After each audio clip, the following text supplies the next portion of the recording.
Hello అండి, welcome to Lakshmi's divine and kitchen. ఈరోజు మనము బీట్రూట్ హల్వా ఎలా చేయాలో తెలుసుకుందామండి. ఇది ఎలాంటి ఆర్టిఫిషియల్ కలర్స్ లేకుండా చాలా కలర్ఫుల్గా, చాలా సాఫ్ట్గాను టేస్టీగాను ఉంటుందండి. అది ఎలాగో చూసేద్దాము. బీట్రూట్ని పీల్ చేసి ముక్కలు కట్ చేసుకున్న తర్వాత నేను ఒక కప్పుతోటి మెజర్మెంట్ తీసుకున్నానండి. అది 2 కప్పులు అయింది నాకు. వాటిని మిక్సీ జార్లో వేసి కొంచెం నీళ్ళు వేసి చాలా మెత్తని పేస్ట్ లాగా చేసుకోవాలి. దాన్ని స్ట్రైనర్లో వేసి వడగట్టుకొని జ్యూస్ తీసుకోవాలి. ఇప్పుడు దానిలోకి ఒక పావు కప్పు కార్న్ఫ్లోర్ వేసి ఎక్కడ ఉండలు లేకుండా కలిపేసుకోవాలండి. మెజర్మెంట్స్ కరెక్ట్గా తీసుకుంటే మాత్రం హల్వా పర్ఫెక్ట్గా వస్తుందండి. ఇప్పుడు మనము ఏ బౌల్లోకి అయితే హల్వా చేసుకుందాం అనుకుంటున్నామో ఆ బౌల్కి కొంచెం నెయ్యిని అప్లై చేసుకోవాలి.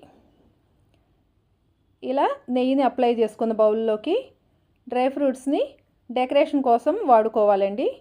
మీకు నచ్చిన ఏ డ్రై ఫ్రూట్స్ ముక్కలైనా వేసుకోవచ్చు. నేనైతే కొంచెం బాదం, కొంచెం జీడిపప్పు, కొంచెం పుచ్చగింజలు, నువ్వులు చల్లుకున్నానండి. మీకు ఇంకా ఏదైనా కావాలనుకుంటే నచ్చిన డ్రై ఫ్రూట్స్ ఏదైనా వేసుకోవచ్చు. ఇలా వేసుకొని దాన్ని పక్కన పెట్టేసుకుందాము. ఇప్పుడు ఒక పాన్ తీసుకొని ఇందాక కార్న్ఫ్లోర్ వేసి కలుపుకున్నాం కదా బీట్రూట్ని, దాన్ని పాన్లోకి వేసి ఆపకుండా గెంటతోటి కలుపుతూనే ఉండాలండి.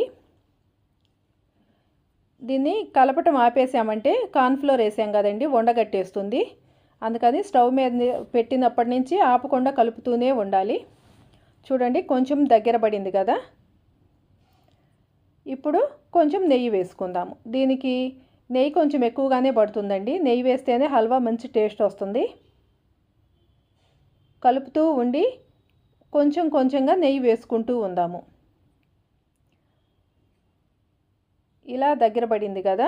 ఇప్పుడు దీనిలోకి 1 కప్పు పంచదార వేసుకుందాము. ఈ పంచదారని బాగా కలపాలండి. పంచదార కరిగే కొద్దీ ఇంకొంచెం లూజ్ అయిపోతుంది హల్వా. ఇప్పుడు దీనిలోకి కొంచెం ఇలాచీ పౌడర్ వేసుకుందాము. ఈ స్టేజ్లో ఉన్నప్పుడు ఇంకొక స్పూను నెయ్యి వేసుకుందాము. ఇప్పుడు మళ్ళీ ఇది దగ్గర పడింది చూడండి. దీనిలోకి డ్రై ఫ్రూట్స్ వేసుకుందాము. డ్రై ఫ్రూట్స్ వేయాలని ఏం లేదండి, మీకు నచ్చితే వేసుకోండి, లేదంటే స్కిప్ చేసేయచ్చు. ఇంకొంచెం నెయ్యి వేసుకుందాము. ఇప్పుడు హల్వా రెడీ అయిపోయింది. ఈ స్టేజ్లో ఉన్నప్పుడు ఆఫ్ చేసుకోవచ్చండి. దీన్ని ఇందాక మనం రెడీ చేసుకున్న బౌల్లోకి వేసుకుందాము. ఇలా వేసుకున్న తర్వాత పైన మీకు నచ్చిన డ్రై ఫ్రూట్స్ ముక్కలు వేసుకోవచ్చు. ఇలా వేసుకొని దీన్ని చల్లారే అంతవరకు పక్కన ఉంచేద్దామండి. చల్లారిన తర్వాత చూడండి, అంచులు దానంతా అదే విడిపోతుంది ఇలా పట్టుకుంటే. ఇప్పుడు మనకి హల్వా రెడీ అయింది. ఇప్పుడు దీన్ని ఒక ప్లేట్లోకి తీసుకుందాము. మనము బౌల్కి నెయ్యి అప్లై చేసాం కదా, అందుకే ప్లేట్లోకి తీసుకునేటప్పుడు చాలా ఈజీగా పడిపోయిందండి. చూసారా ఎంత పర్ఫెక్ట్గా వచ్చిందో. ఇప్పుడు దీన్ని మనకి కావాల్సిన మోడల్లో, మనకి కావాల్సిన సైజులో ముక్కలుగా కట్ చేసుకుందాము. ఇది చాలా సాఫ్ట్గా ఉందండి, చాలా టేస్టీగా కూడా ఉంటుంది. బీట్రూట్ని అందరూ అంతగా ఇష్టపడరు కదా, అలాంటి వాళ్ళు కూడాను ఇలా చేసి పెడితే చాలా ఇష్టంగా తింటారండి. చూడండి ఎంత సాఫ్ట్గా ఉందో.